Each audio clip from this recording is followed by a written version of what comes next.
Drôle d'ambiance pour une première rencontre.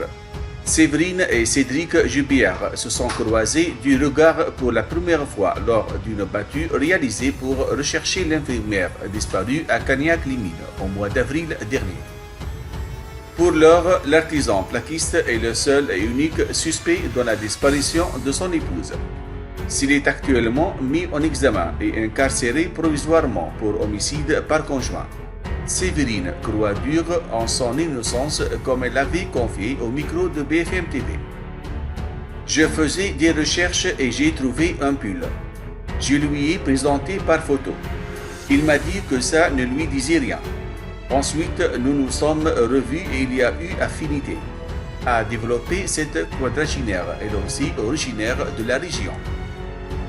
Séverine, une aide-soignante, l'aînée de Cédric Jubière, le connaissait déjà brièvement avant que Delphine ne disparaisse.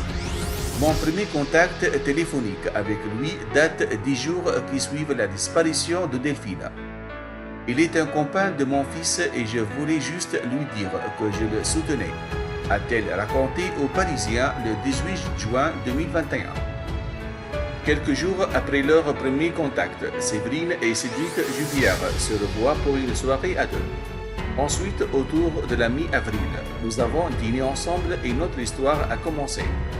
Je me suis attaché à lui et lui s'est attaché à moi, se souvenait l'aide-soignante.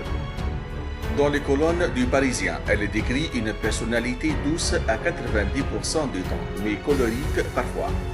Soudainement, il pouvait se taper une petite crise d'énervement et ça retombait aussi vite que c'est monté.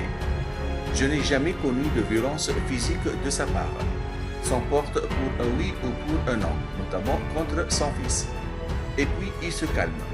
Il est comme ça, il faut le connaître. Dès qu'il n'avait plus rien à fumer, cela devenait difficile pour lui.